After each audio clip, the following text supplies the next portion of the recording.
Hello, my name is Shiv Jala, and this is my final video submission for Ethical Leadership Assignment 5. I have chosen to work individual and selected Article 13 titled as A New Model for Ethical Leadership by Max H. Bezerman. This article presents a modern and impactful view on ethical leadership by emphasizing the creation of values for society rather than simply addressing to traditional rules of morality. Over the course of this video, I will present a general critique of the article followed by three role-based perspectives, that of leader, manager, and a staff member. I will connect the article key ideas to real-world examples, course concepts, and my personal experience. So let's start with the videos. One, general critic. So the first A is the article well done, interesting, and useful. So Max H. Bezerman article published in Harvard Business Review presented a compiling and refreshing practical take on ethical leadership, unlike traditional models that emphasize rule followings, example, don't lie or don't cheat. Bezerman promotes a more dynamic framework rooted in altruism, where the focus is on creating the greatest value for society. The article is highly readable and well organized, using real life scenario and contemporary issues to bridge the gap between theory and practical. For instance, Weserman uses the example of autonomous vehicle to introduce the moral complexity of utilitarism in decision making. Should a self-driving car save its single occupant or five pedestrians? This example immediately captures the reader's attention and grounds the discussion of in reality.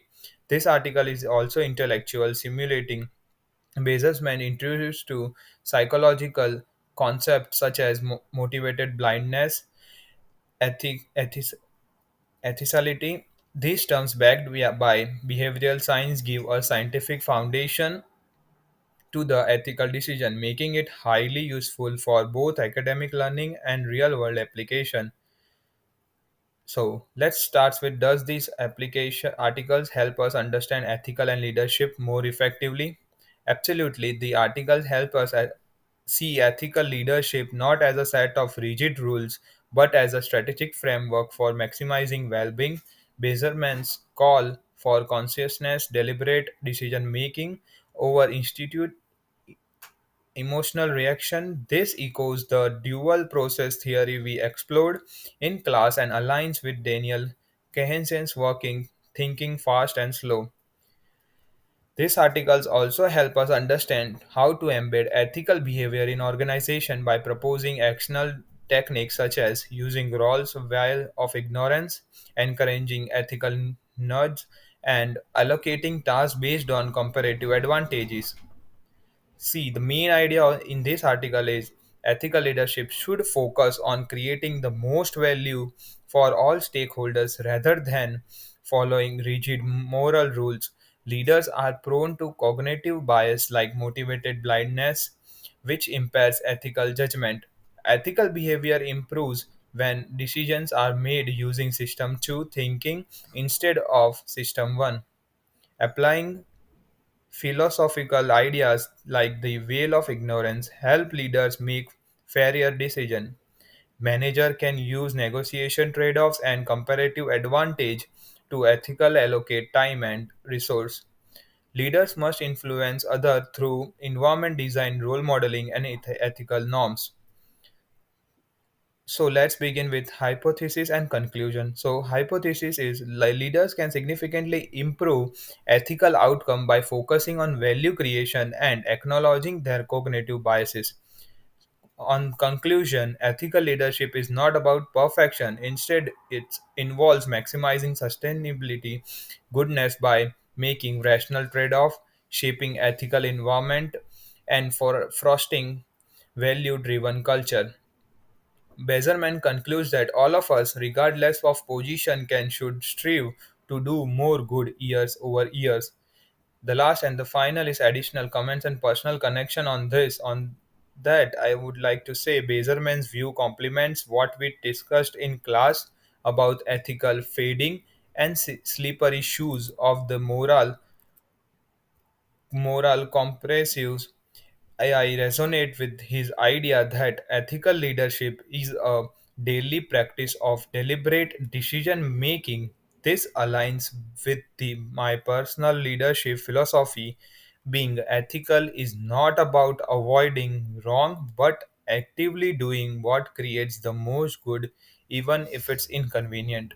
For example, in past group project, I stepped aside as the presenter because other members had a comparative advantage in speaking. This decision, though tough personally, added more value to the final outcome. Bezosman's article validates this kind of thinking. So this is the video 1. So let's move forward with video 2, leader executive perspective.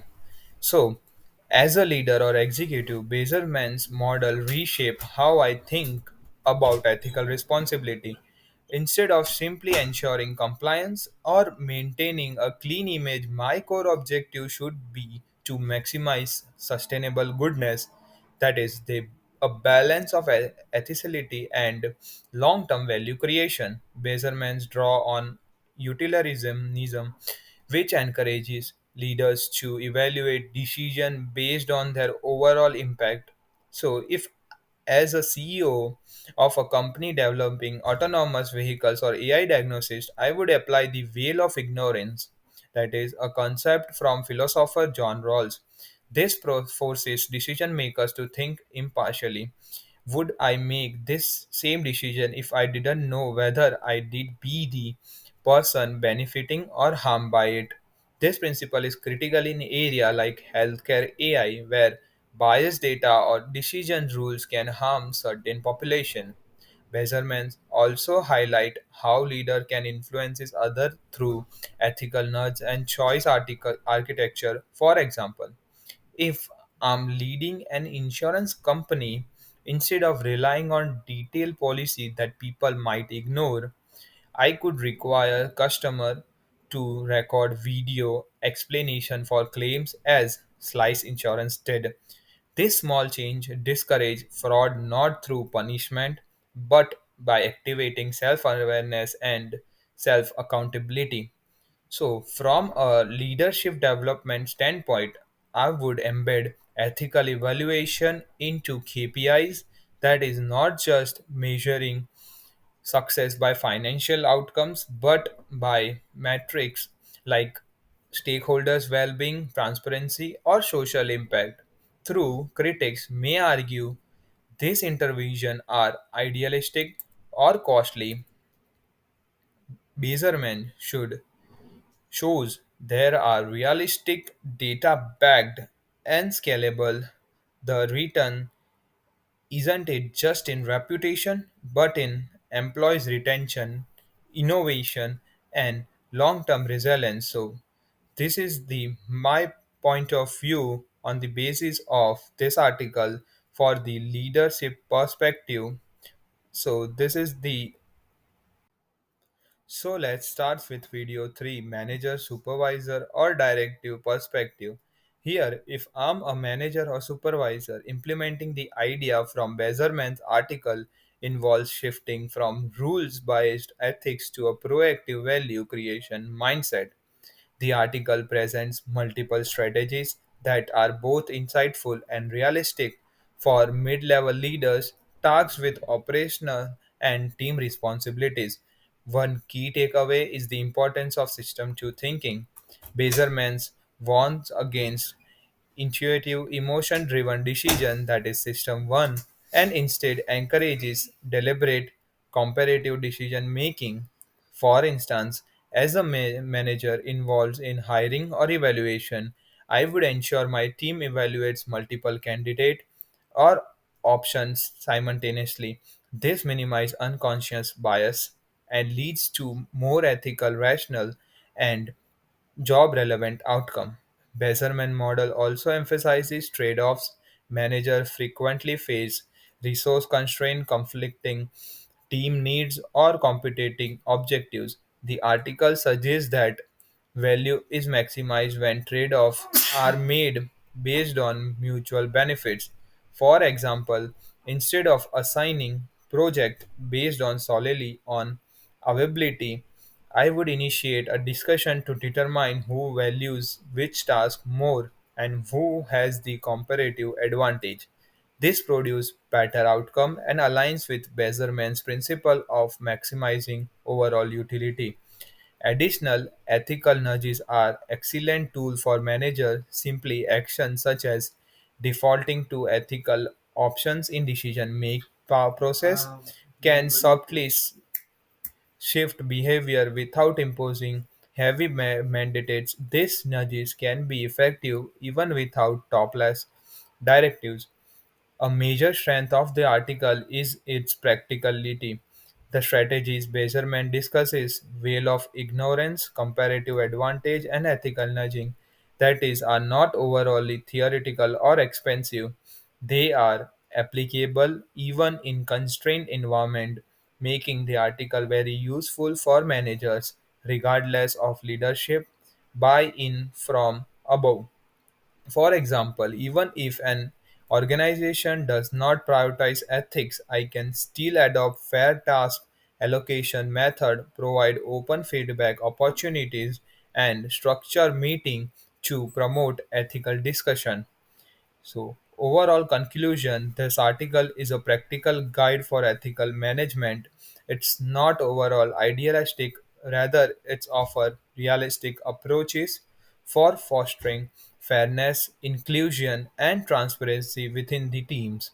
Beserman helps redefine ethical leadership at the managerial level that is not just about avoiding what is wrong but actively increasing the good done by the organization. So this is the video 3 is all about. So let's begin with the last and final video 4, that is based on worker and staff perspective. So, Beserman's model of the ethical leadership is empowering from a staff perspective because it decentralizes ethics. That is not just the CEO job, everyone play a part in the value creation. One major insight is the importance of making rational, comparative decision even in small routine action. For example, as a team member, if I'm swamped but a colleague is struggling to meet a critical deadline, I should ask whether does my team creates the most value. Helping them might produce more impact than finishing non-urgent reports. That is the ethical leadership in this action. Beserman also discusses nudging oneself towards ethical behavior.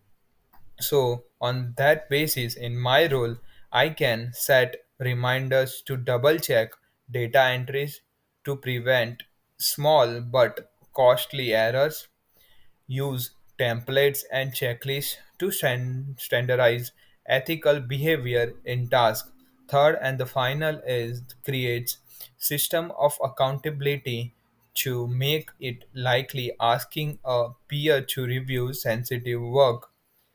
Hence, one powerful example from the article is the ethical dissent Beserman describes company that actively encourage employees to question unethical behavior even from supervisor.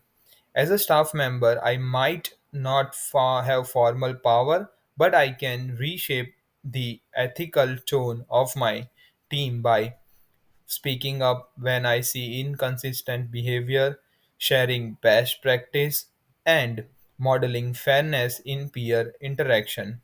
Even without full in leadership support, employees can create microclimate of integrity, whether through informal discussion, peer accountability, or careful time use.